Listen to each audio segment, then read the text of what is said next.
no ar, Abre Aspas, o primeiro jornal multidigital do eixo SP-Rio. Abre aspas. Direto dos estúdios da SP-Rio+, no Jardim Aquários, em São José dos Campos, São Paulo, está no ar o Abre Aspas. Destaques desta edição. Hackers vazam informações confidenciais da Embraer.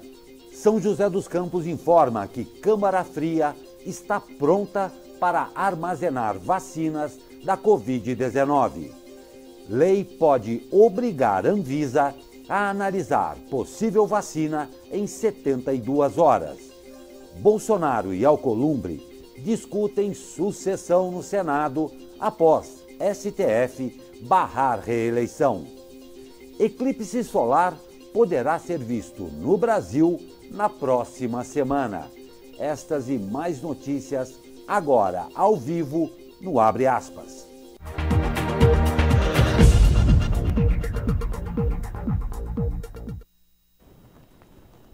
Quarta-feira, 9 de dezembro. Eu sou Glauco Turzi, comigo Douglas Cruz. Bom dia, Douglas. Bom dia, Glauco. Vamos para mais uma edição de Abre Aspas nesta quarta-feira, sempre ressaltando que o jornal Abre Aspas é um jornal que conta com a sua participação, seja através das diversas redes sociais da SP-Rio+, Facebook, YouTube, Instagram, WhatsApp. Estamos aqui para ouvir vocês também pelo Facebook do nosso parceiro, Jornal Vale, e também pela Fink TV, você que nos assiste aí no canal 25 e 525 da NET. Claro, estamos ao vivo e a sua participação é muito importante. E vamos às notícias. Enquanto seguem as discussões sobre a vacina em âmbito nacional, a Prefeitura de São José dos Campos informou ontem que está preparada para a chegada da futura campanha de vacinação. O prefeito de São José dos Campos, Felício Ramute, anunciou em live que a cidade terá ao menos 40 UBSs e 4 unidades de saúde da família para receber e aplicar as futuras doses da vacina contra a Covid-19. Felício afirmou ainda que vai contar com equipe treinada para realizar a vacinação em massa e, se necessário, a cidade irá ampliar os locais de vacinação para a realização no formato drive-thru. A Secretaria de Saúde ressaltou que São José inaugurou recentemente as instalações de uma câmara fria na unidade de especialidades de saúde na Avenida Madre Teresa. Essa câmara se soma às existentes no Almoxarifado da Saúde e no Hospital de Clínica Sul. Com aproximadamente 4 metros de comprimento, o espaço tem capacidade suficiente para atender às necessidades da Divisão Regional de Saúde. Na segunda-feira, técnicos do órgão conheceram o equipamento durante visita para levantar a infraestrutura regional. Além de armazenar as vacinas destinadas à cidade, a nova sala estará à disposição dos governos federal e do estado como apoio na logística de distribuição das doses aos demais municípios do Vale do Paraíba. Ou seja, Glauco, São José dos Campos, uma cidade preparada aí na ala da saúde. Vale frisar que esta câmara fria, apesar de ser um espaço novo, recém-inaugurado, não suporta aí vacinas que são armazenadas, como a gente está vendo na imagem, em imagens desta câmara, a menos 70 graus. Ou seja, isso inviabiliza aí o armazenamento da vacina da Pfizer, que tem que ser armazenada a menos 70 graus Celsius, e também aí da vacina da Moderna, que tem que ser armazenada a menos 25 graus Celsius. Então é uma câmara fria nova, a gente está vendo as imagens, muito moderna. Mesmo assim, isto comprova que essas vacinas, muitas das vacinas que estão sendo utilizadas pelo mundo, requer aí uma outra tecnologia, segundo especialistas, tecnologias de gelo seco para atingir esta baixíssima na verdade, né? Baixíssima temperatura. Pois é, e enquanto a vacina não chega, São José dos Campos confirmou mais uma morte causada pela Covid-19. A taxa de letalidade da doença na cidade está em 2,28%, com um total de 505 óbitos confirmados. O município registrou ainda aumento de 224 casos confirmados, totalizando 22.058. Desses, 51 estão internados, 32 em UTI, 19 na enfermaria e 1.117 se recuperam em suas residências. A taxa de recuperação na cidade é de 92,41%, com 20.385 pessoas recuperadas. Taubaté também registrou mais 2 mortes pela Covid-19, ontem também. 2 idosos, um de 65 anos, portador de diabetes, e um de 74, portador de hipertensão e obesidade. A cidade tem 8.881 casos confirmados, com 173 mortes e 8.365 recuperados. Pois é, Glauco, a gente infelizmente tem mais notícias de mortes aí causadas pela Covid-19, notícias tristes que a gente não gostaria de dar, mas que é nossa missão aqui como jornalistas. Vale frisar, São José dos Campos passou ontem dos 22 mil casos confirmados desde o começo da pandemia. Atualmente na cidade existem aí 1.168 casos confirmados ativos, ou seja, pessoas que testaram positivo para o coronavírus e ainda estão com o coronavírus. Vale ressaltar também a grande quantidade de casos suspeitos, 5.176 na cidade, ou seja, na nossa cidade existem mais da metade aí de suspeitos do que os confirmados em Taubaté, o que ressalta que mais pessoas estão sentindo novamente os sintomas da Covid-19. Portanto, não vamos descuidar agora neste momento final da batalha. Vamos a uma boa notícia. A Prefeitura de Ilhabela informou ontem que abriu as inscrições para o processo seletivo de guarda-vidas municipal. Foram disponibilizadas 12 vagas, com jornada de trabalho de até 40 horas semanais e salário de R$ 1.701, mais vale transporte e vale refeição. Os profissionais serão contratados por até 120 dias e este prazo não poderá passar do dia 31 de março de 2021. Para se candidatar, o interessado deve ter mais de 18 anos, ensino fundamental completo, estar em dia com as obrigações militares e eleitorais, além de não ter antecedentes criminais. As inscrições seguem até o dia 13 de dezembro. E claro, para saber como se inscrever e quais etapas tem aí todo o processo seletivo, basta acessar aqui o portal spriomais.com.br. Muito bacana, mais uma notícia de emprego que a gente está trazendo neste final de ano aqui no portal SP Rio, mas vale frisar que as inscrições, como o Glauco bem falou, se encerram no dia 13, né, o famoso domingo, e já na segunda-feira acontece a prova. Portanto, os interessados aí procurem o site SP Rio Mais para ver como se inscrever, o que tem que entregar, aonde se inscrever, porque esta prova já está chegando e a contratação é quase que imediata. Não tenha dúvida. E olha, a segunda fase do processo seletivo 2021 do ITA está sendo disputada por 749 candidatos e se encerra hoje. O vestibular é um dos mais concorridos do país, sendo que a primeira etapa reuniu, olha só, mais de 10 mil alunos para 150 vagas. O Instituto oferece cursos de engenharias aeroespacial, aeronáutica, civil aeronáutica, computação, eletrônica e mecânica aeronáutica. Pois é, a prova seguirá os mesmos protocolos sanitários aplicados na primeira fase. Prova para lá de importante, né, Douglas?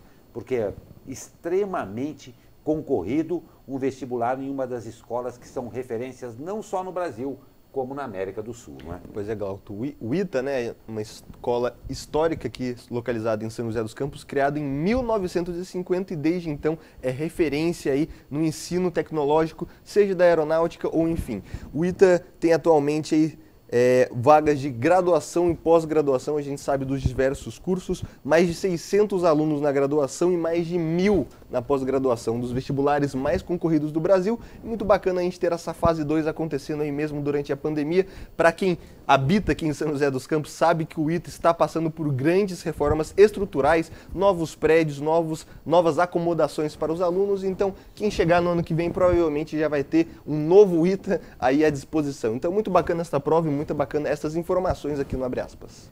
E segundo o ITA, a lista dos aprovados será divulgada em 22 de dezembro, a partir das 10 horas. Os selecionados ainda passarão por uma inspeção de saúde. E olha, a gente noticiou aqui, após o ataque hacker sofrido pela Embraer na semana passada, foram divulgados ontem na internet vários arquivos atribuídos à fabricante. Os dados foram divulgados pelo jornal Folha de São Paulo. Segundo a reportagem, há relações com nomes e telefones de funcionários, orçamentos, correspondências detalhadas da venda de aviões militares A-29 Super Tucano e até informações prosaicas, olha só, como a lista dos que pagaram para participar do Churra dos Parsas. Puxa vida. Os documentos foram vazados na chamada Deep Web, uma parte da internet que fica oculta, não indexada em sites de busca. São 4 grandes pastas com mais de 200 documentos. A pasta com o título Pessoas traz várias tabelas em Excel com dados de funcionários como nome, CPF, telefone e data de aniversário. O jornal Folha de São Paulo pesquisou a relação na rede social profissional LinkedIn e identificou que várias delas apresentam a Embraer em seus currículos. O vazamento foi provocado por um grupo que faz ataques do tipo ransomware, uma espécie de sequestro digital em que se exige pagamento para a liberação de sistemas ou para evitar o vazamento dos dados. A empresa não teria pago a quantia solicitada, por isso os dados foram publicados. No comunicado divulgado pela Embraer no dia 30 de novembro, a empresa detalha que o ataque indisponibilizou o acesso a apenas um único ambiente de arquivos da companhia. Caso sério isso, né? Pois é, Gal, que a gente está noticiando aqui praticamente desde o começo do ano, grandes ataques cibernéticos acontecendo a instituições privadas e públicas. Infelizmente, dessa vez tivemos um ataque ocorrido aí na Embraer, um importante sistema de aviação aqui do Brasil, uma das maiores empresas de aviação do mundo que sofreu um ataque, como a gente falou, aí no sistema de sequestro. Não sabemos, obviamente, como é que foi a negociação com esses sequestradores de dados, mas alguns aí foram vazados ontem aí na Deep Web, uma parte negra da internet que não aparece nos sites de buscas. Muitos, segundo o jornal Folha de São Paulo, contatos aí de colaboradores da Embraer foram vazados, informações sobre o caça Super Tucano, um caça multimissão muito importante que mais de 15 forças aéreas do mundo já possuem. Portanto, o que ressalta é que a segurança cibernética é cada vez mais importante. E a Prefeitura de São José dos Campos inaugura hoje 2 quiosques na Orla do Banhado, região central da cidade.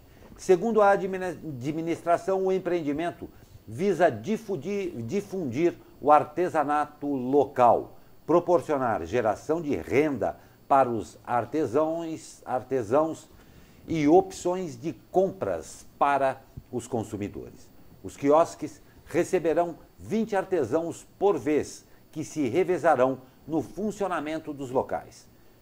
Os quiosques funcionarão de segunda a sexta-feira, das 9 às 17 horas e aos sábados, das 9 às 14 horas.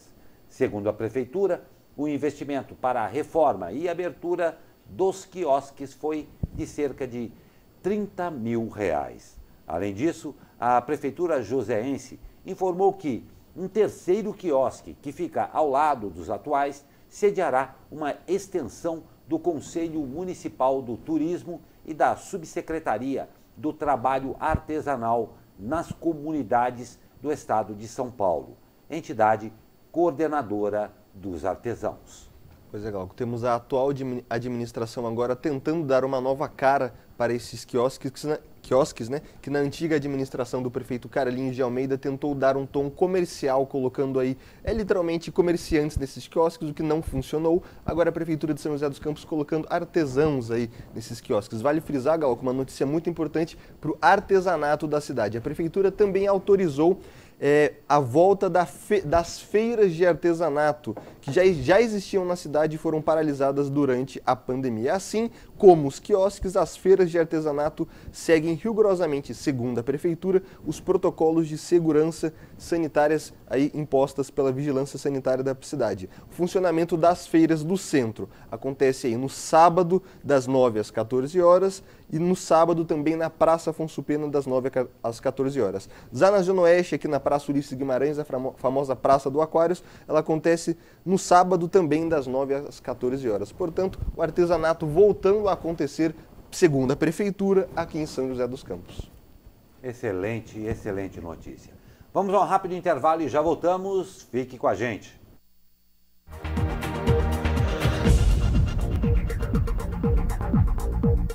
Convidamos você a ressignificar pequenas coisas da vida, as mais simples, as que realmente importam, mesmo que de forma diferente. Desejamos que possam acontecer. Sorrisos carregados de afeto, carinhos confirmados pelo olhar, novas declarações de amor, encontros inesquecíveis, abraços para sempre, esperança por tempos melhores. Aproveite o novo, ele gosta de você.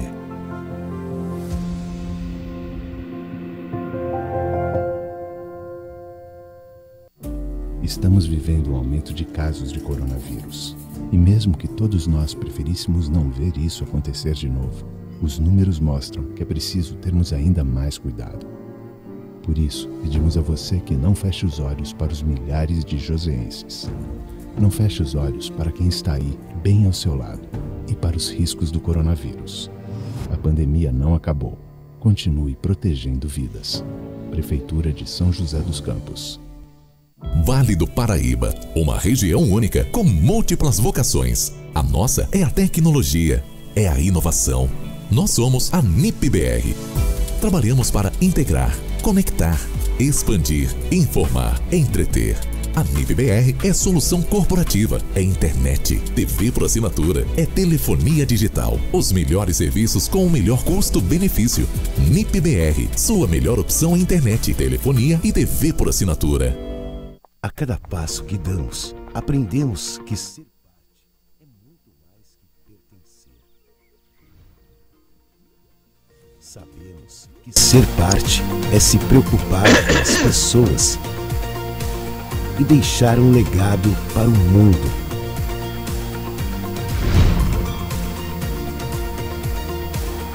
Seja parte. Inscreva-se. Vestibular Univap.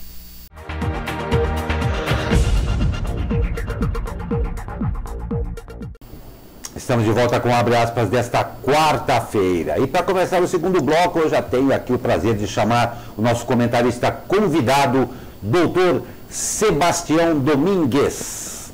Muito bom dia, doutor. Sempre um prazer tê-lo conosco. Pois é, estamos aqui na presença hoje do doutor Sebastião. Bom dia, doutor. O senhor nos ouve, nos vê? Estamos aí em mais uma quarta-feira de Abre Aspas, né? Bom dia. Oi, bom dia a todos, tudo bem? Perfeito. Estão me ouvindo bem? Estamos sim, vamos lá. Estamos sim, doutor. Tivemos que fazer 2 tentativas para chamar o senhor aqui, mas fica o meu bom dia. Sempre um prazer tê-lo conosco. Igualmente.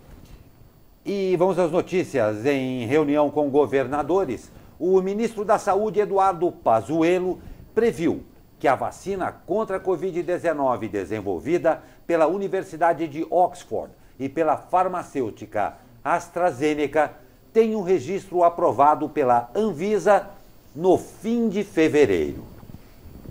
O governo destinou 1,9 bilhão de reais para o Ministério da Saúde viabilizar a produção e/ou a aquisição de 100 milhões de doses da chamada vacina de Oxford.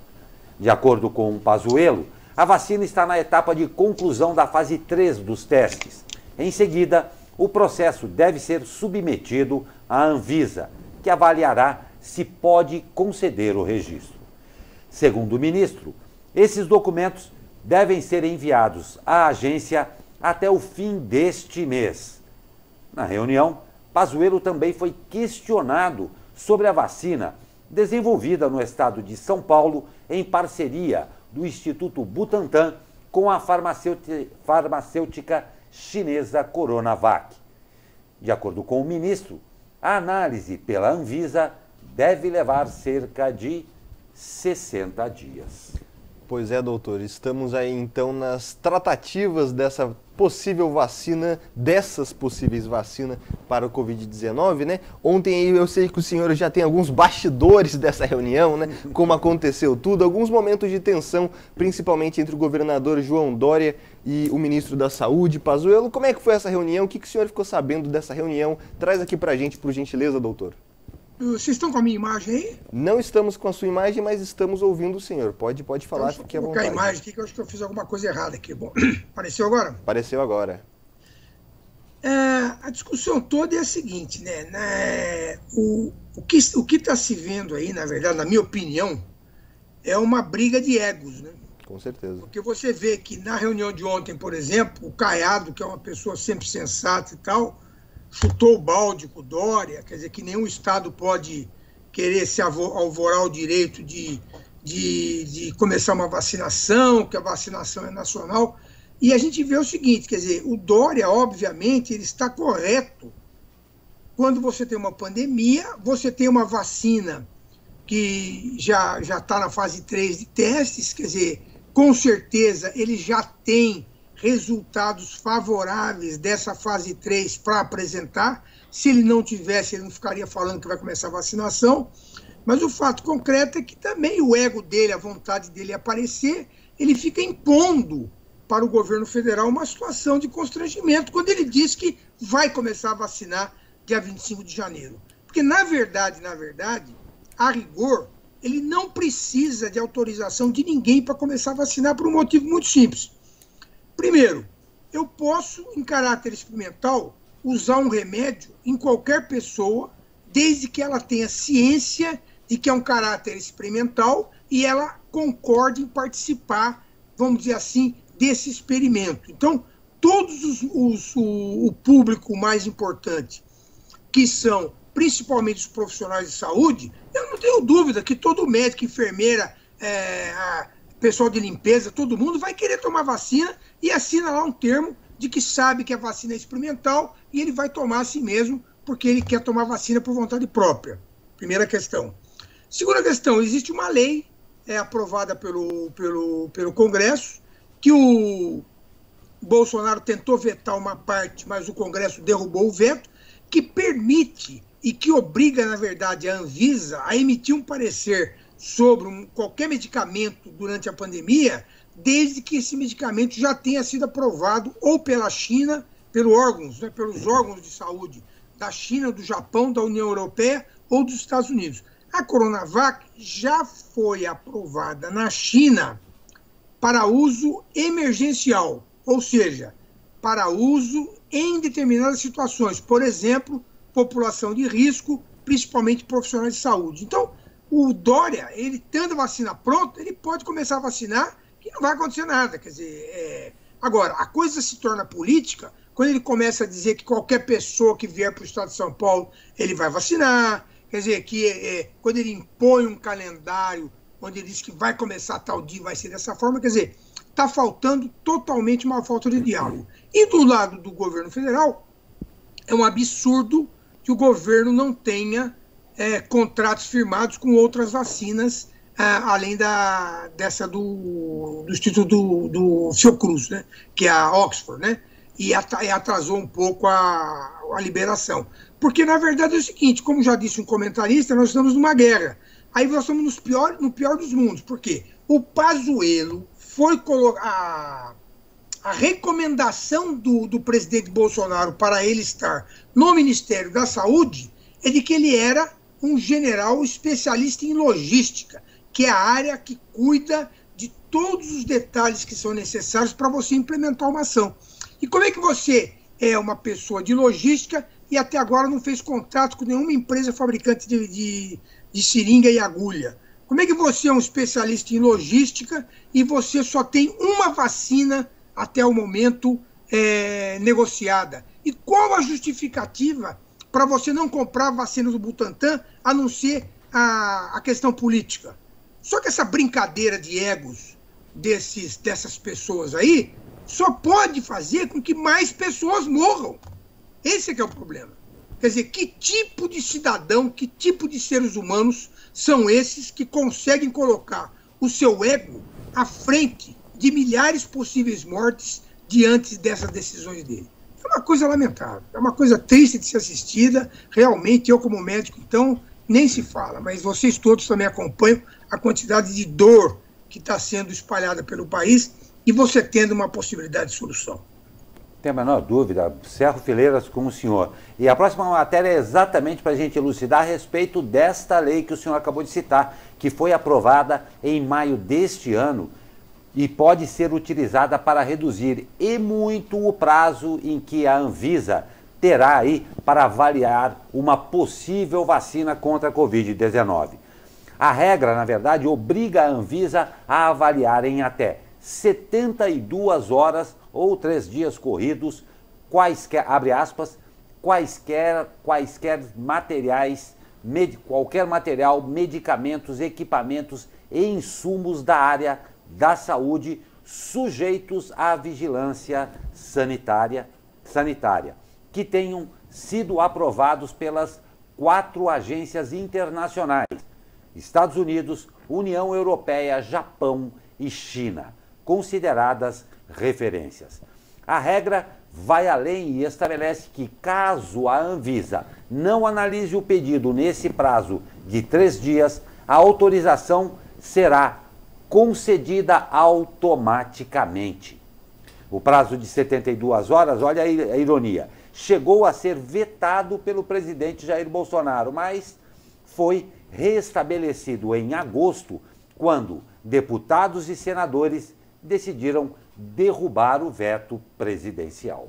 Pois é, doutor, agora ainda em tratativas, governadores, governo federal, vacina de Oxford, vacina Pfizer já sendo utilizada no Reino Unido, Coronavac já sendo produzida no estado de São Paulo. Nós tivemos ontem aí um momento de tensões durante a reunião, como, por exemplo, o ministro da Saúde, Eduardo Pazuello, disse ao governador João Dória: governador, a vacina não é do estado de São Paulo, é a vacina do Butantan. Como é que o senhor, na sua avaliação, acha que vai ficar esta, então, autorização da Anvisa? Por um lado, governo de São Paulo falando que a Anvisa está sendo politizada. De outro lado, a Anvisa falando que o governo do estado de São Paulo ainda não apresentou nenhum documento da fase 3 dos testes, somente documentos da fase 1 e 2 que foram realizadas na China.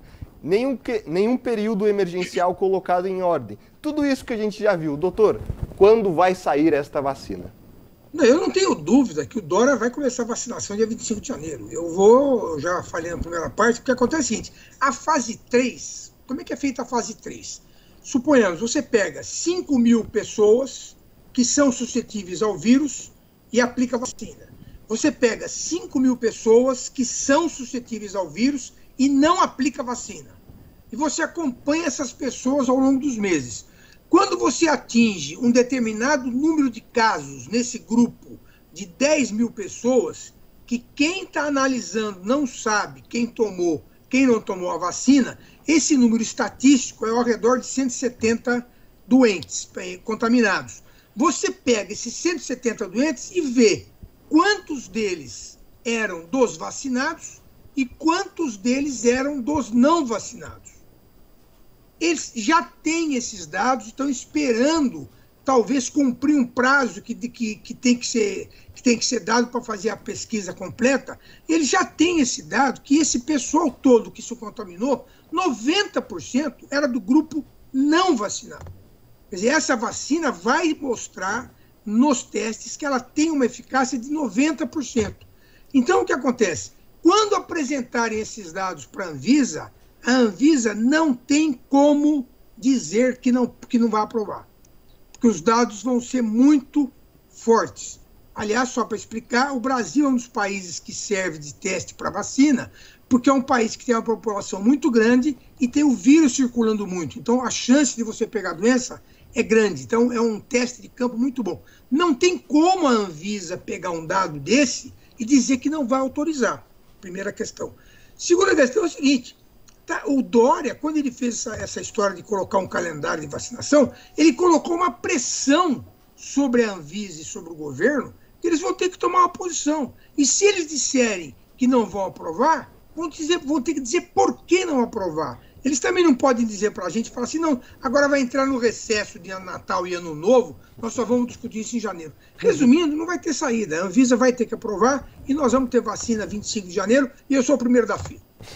Doutor, rapidamente, para a gente encerrar isso aqui, eu queria ouvir sua opinião, mas bem rapidamente, que a gente sabe que o senhor tem compromisso também. Ou nos políticos no meio desta patetada que todos nós estamos sendo submetidos. Como é que o senhor acha, sei que o senhor não tem bola de cristal, mas para onde caminha isso tudo? Olha, eu fiquei muito chocado ontem com uma outra notícia que as pessoas não estão repercutindo muito, que é o seguinte, enquanto o governo federal deixa para lá a questão da vacina, né, em vez de se preocupar com isso, ele acaba de zerar a alíquota de importação de armas, né? Quer dizer, o que ele faz com isso? Ele tenta desviar o foco e agradar os eleitores do próprio Bolsonaro.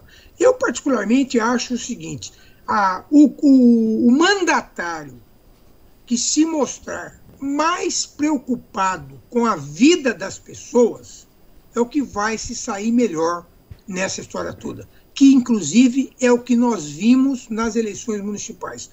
Os candidatos que tiveram, os prefeitos que tiveram preocupação com a saúde da população, que se mostraram solidários ao sofrimento do Covid, foram aqueles que se deram bem, e vai acontecer a mesma coisa, viu? Pois é, assim esperamos. Doutor, sempre um prazer tê-lo conosco nesta quarta-feira aqui. Sabemos do seu compromisso, já o aguardamos na próxima também. Ótimo dia ao senhor e ótima semana. E quem sabe com vacina liberada já, né? Sabe lá. Opa. Deus o ouça e os políticos que trabalhem para que isso seja efetivado. Muito obrigado, doutor. Porque quarta-feira que vem é dia 16, o governo do estado diz que vai entregar os documentos no dia 15. Vamos acompanhá-los. Aguardemos. Ótimo dia ao senhor. Um abraço. Pois é, Douglas, estamos aí a caminho, né? Vamos esperar realmente que isso se concretize da maneira mais correta e, como disse o doutor, humana, acima de tudo. E um compromisso já para quarta-feira que vem, dia 16, com certeza o nosso tema vai ser isto, vai ser este que o doutor acabou de trazer. A entrega dos dados da fase 3 da Coronavac pelo Instituto Butantan à Anvisa. Então, você que está assistindo Abre Aspas nesta quarta-feira, semana que vem, fique ligado que vai ter muito mais assunto sobre a vacina, né? E é literalmente o aguardemos. Aguardemos, é isso aí. E nesta terça-feira o Ministério da Saúde confirmou, olha só, infelizmente, 842 novas mortes pela Covid-19 e 51.088 novos casos.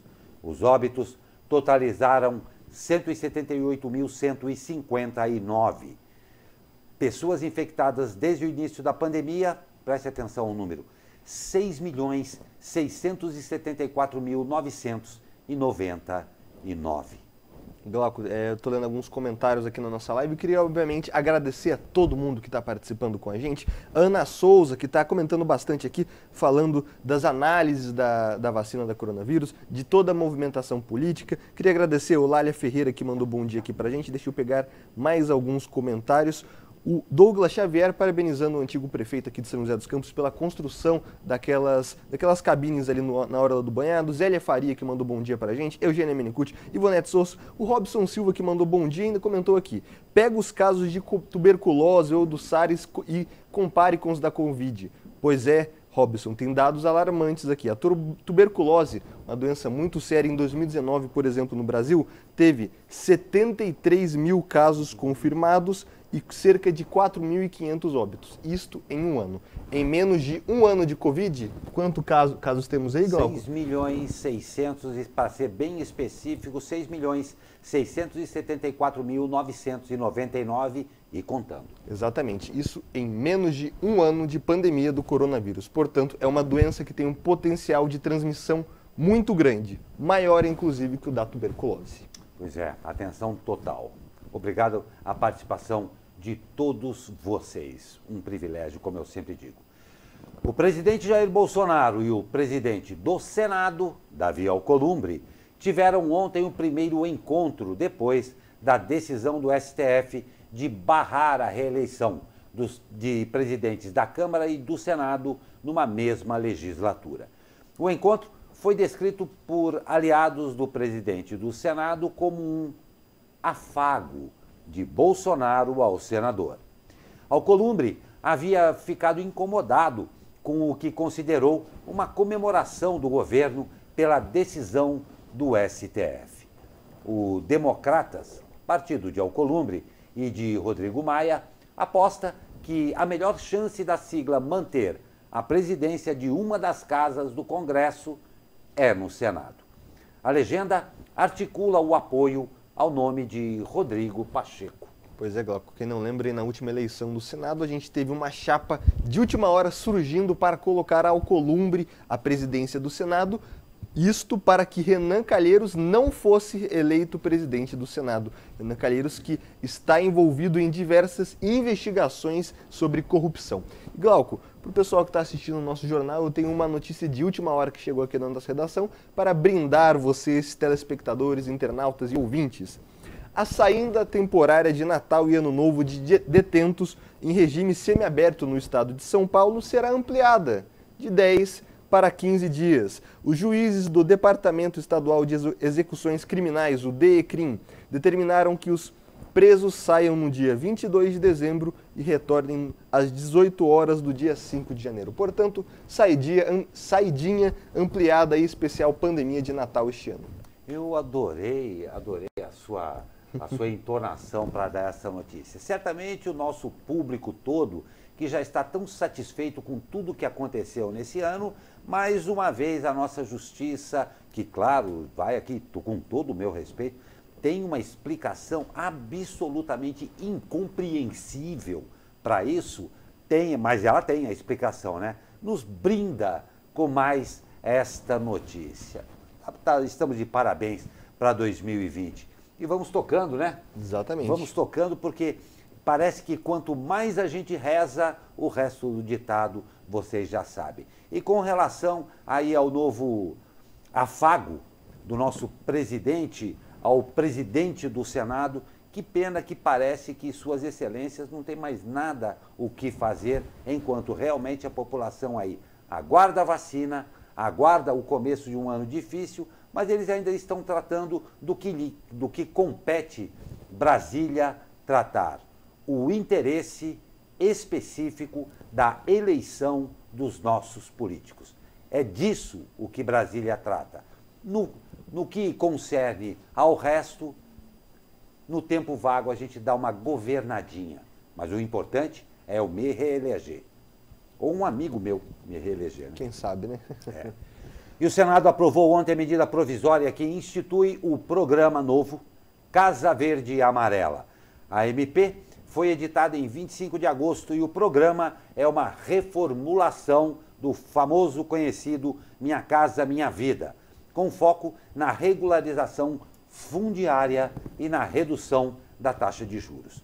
O Casa Verde e Amarela é voltado para famílias de áreas urbanas e rurais com renda mensal de até R$ 7.000.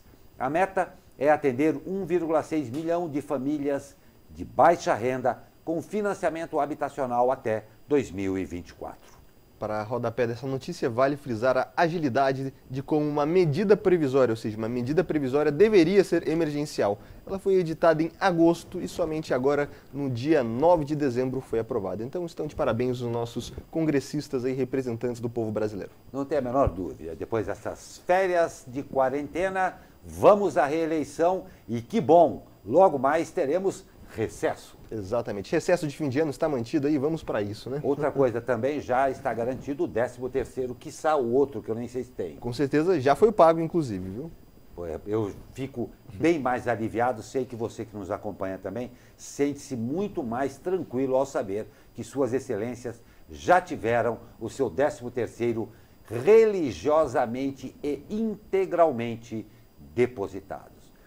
Vai tomar um café, não tome veneno por causa disso, que nós voltamos com o terceiro bloco bem mais tranquilo. Tempo, esportes e tem eclipse à vista aqui no Brasil.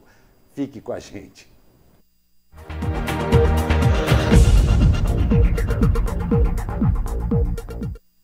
Queria dar só um pulinho, meu coração que vive a pular, bem que podia me ensinar, mesmo sem sair do lugar, ele pula e me faz voar. Quando os dias em fila sem fim pularam por cima de mim, eu tive a sensação que tava grudada no chão.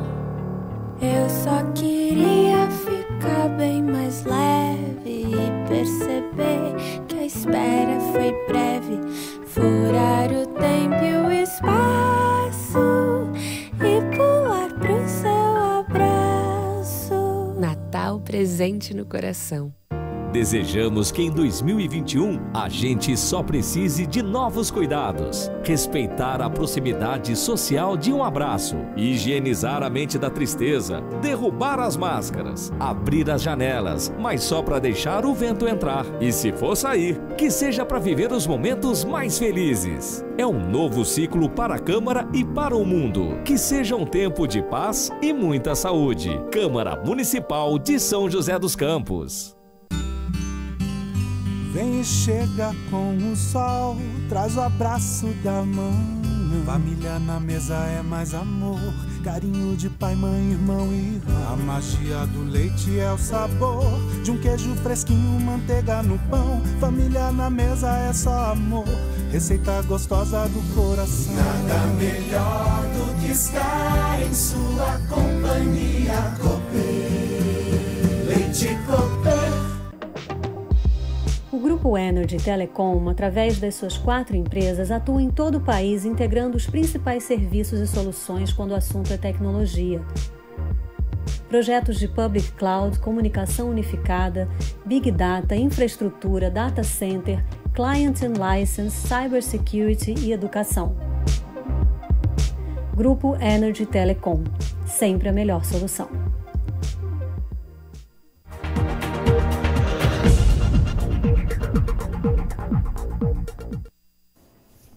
Pois é, estamos de volta com o Abre Aspas desta quarta-feira, ainda nublada e parece que também com previsão de chuvas. Mas quem fala isso não sou eu, é quem sabe. E hoje a gente fala ou ouve Cristiane Nascimento. Muito bom dia, Cristiane.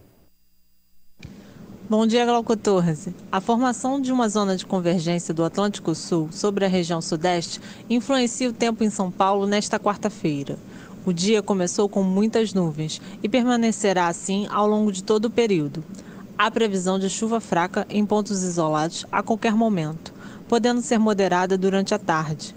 As temperaturas permanecerão estáveis e amenas em relação ao dia de ontem, com máxima prevista de 23 graus na Serra da Mantiqueira, 25 graus no Alto Tietê, 27 graus na capital paulista e Vale do Paraíba e 30 graus no litoral norte.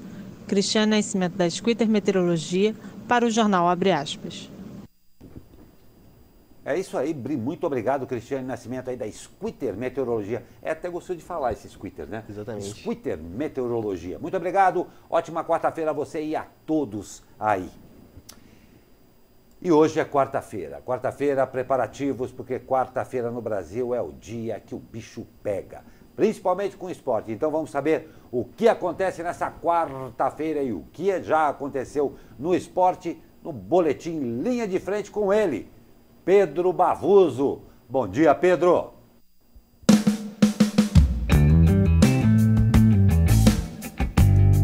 Fala, Glauco Tuz e Douglas Cruz, e também telespectadores do Jornal Abre Aspas. Está no ar o boletim Linha de Frente com todas as informações do esporte para o meio desta semana. Primeiro com a noite de Libertadores para o Palmeiras, que empatou em 1-1 com o Libertad lá no Paraguai. Com isso, o Verdão terá que decidir a sua classificação à semifinal no jogo da volta, que vai acontecer na próxima terça-feira no Allianz Parque. E hoje tem mais Libertadores. Em confronto nacional pelas quartas de final, o Santos visita o Grêmio às 7h15 em Porto Alegre. Já o Internacional, que ainda está na disputa das oitavas, enfrenta o Boca Juniors às 9h30 da noite em Buenos Aires, na Argentina. O time brasileiro perdeu o jogo da ida em Porto Alegre pelo placar de 1-0 e precisa de uma vitória para se garantir na próxima fase da competição. Enquanto isso, em território nacional, o São Paulo quer aumentar ainda mais a sua vantagem na liderança do Campeonato Brasileiro. O tricolor paulista enfrenta o Botafogo às 9h30 da noite no Estádio do Morumbi, em partida atrasada da 18ª rodada. O duelo vai ser marcado por dois clubes que vivem uma temporada de extremos. O São Paulo, que passa por um momento ótimo, tanto dentro quanto fora de campo, enfrenta um Botafogo que está na zona de rebaixamento e vivendo uma situação econômica desesperadora. Já aqui na região, tem time que quer se manter invicto. Pela 9ª rodada da Superliga Nacional, o Vôlei Taubaté enfrenta o Vôlei Caramuru às 7h em Ponta Grossa, no Paraná. Liderando o campeonato nacional com 24 pontos, os taubatianos seguem invictos no torneio, com 8 vitórias em 8 jogos disputados até o momento. Para encerrar, hoje é tudo ou nada para o São José Futsal, que enfrenta o Sorocaba às 8h da noite no ginásio do Tênis Clube, aqui em São José dos Campos. O jogo é válido pela partida da ida da final do Campeonato Paulista. Os joseenses estão em busca do tricampeonato da competição. Os dois primeiros títulos aconteceram em 2007 e em 2008. Bom, pessoal, este foi o Boletim Linha de Frente desta quarta-feira, com todas as informações do esporte para este meio de semana. Claro, desejando uma boa sorte aos brasileiros na Copa Libertadores, ao São Paulo no Campeonato Brasileiro e em especial ao São José Futsal na disputa da final do Campeonato Paulista. Eu vou ficando por aqui e volto amanhã com os resultados desta quarta-feira. Pedro Bavuso, para o Jornal Abre Aspas.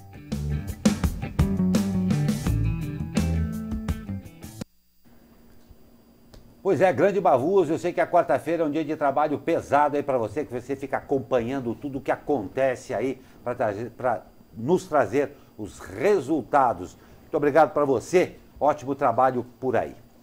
E olha só, o quarto árbitro da partida entre Istambul Basaksehir e PSG, o romeno Sebastian Colezeu, é exatamente esse o nome dele, ofendeu Pierre Vebo, membro camaronês da comissão técnica do time turco. Demba Ba, atacante do Istambul, liderou o movimento para que todos os jogadores deixassem o campo.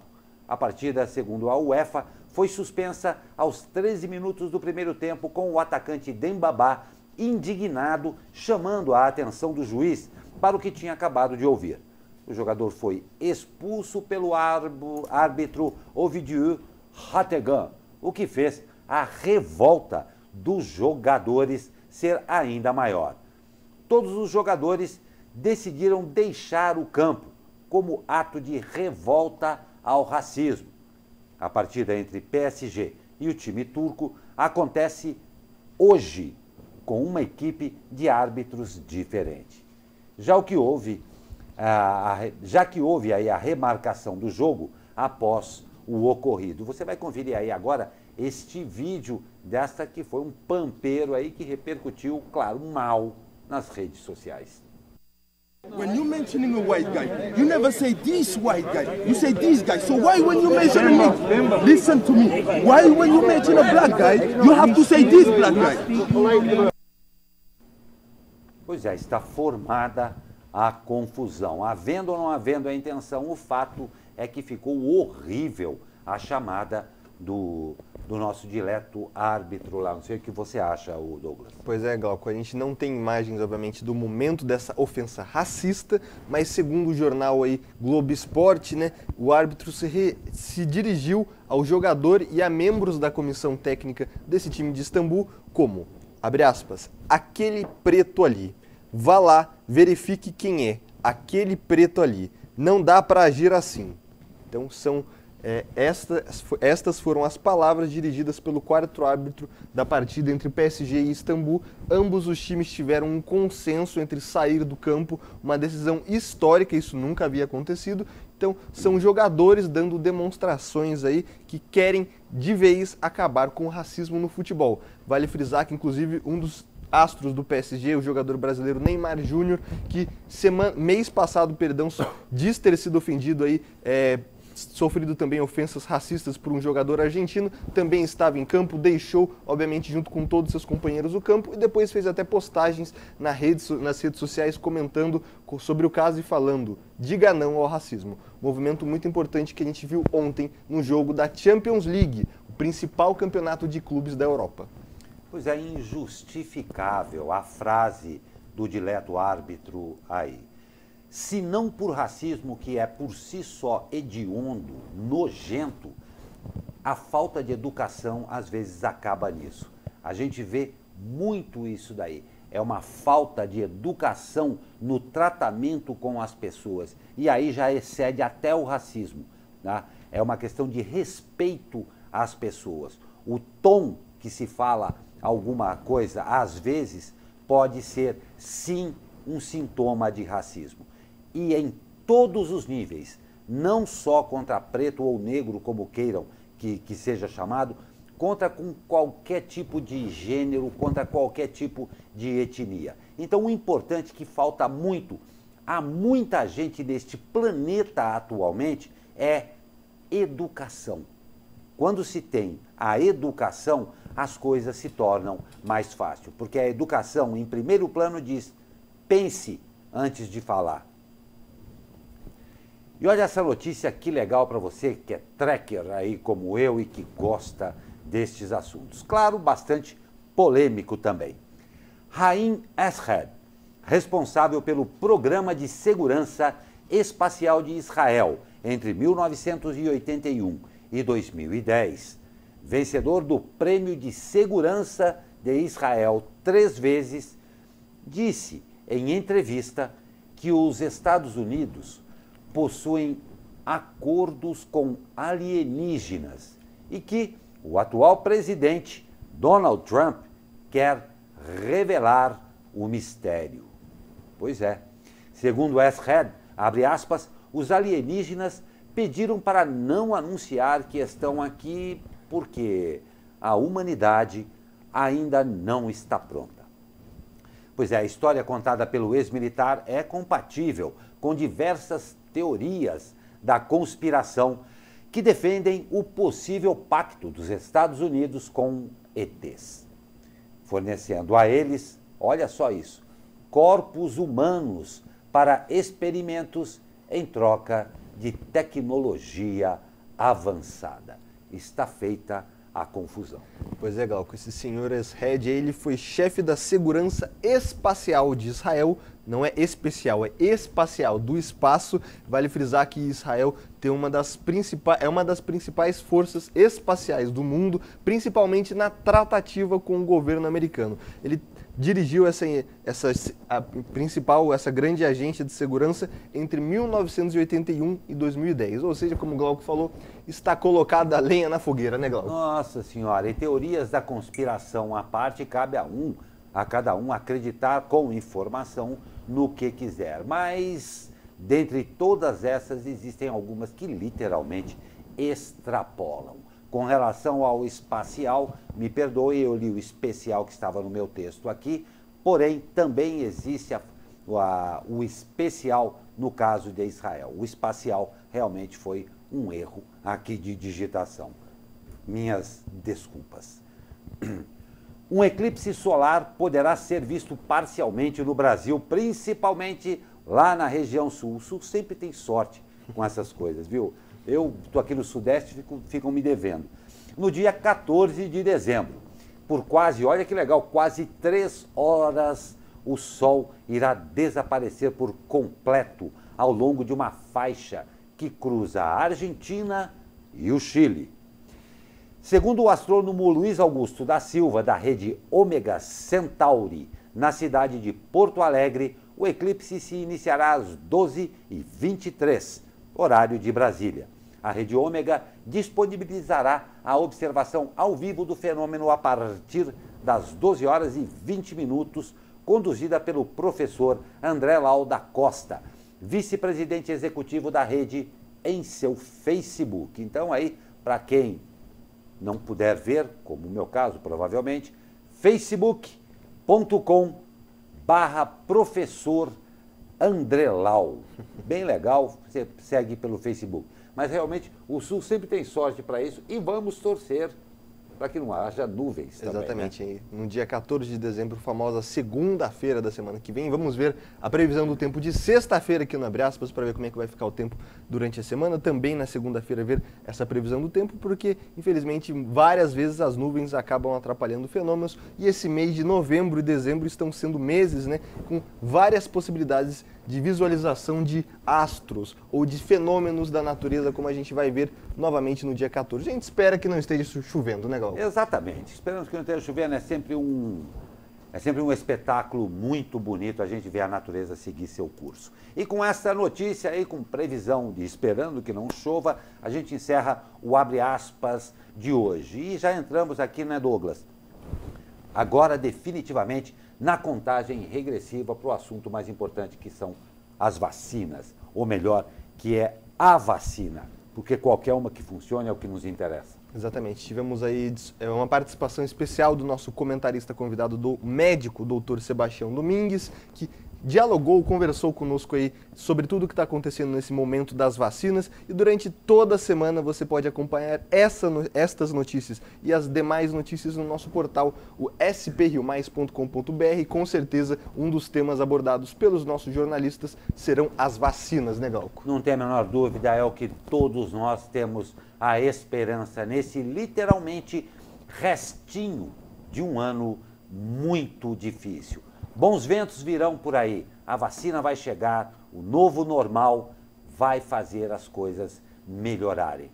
Douglas, um ótimo dia a você que nos acompanhou nesta quarta-feira, também um ótimo dia e nós, claro, os aguardamos amanhã para mais um Abre Aspas, lembrando que todas as atualizações, principalmente a você que nos acompanha pela SINC TV, canal 25525 da NET Claro, estão à sua disposição no portal sprriomais.com.br. Ótima quarta-feira a todos e até amanhã.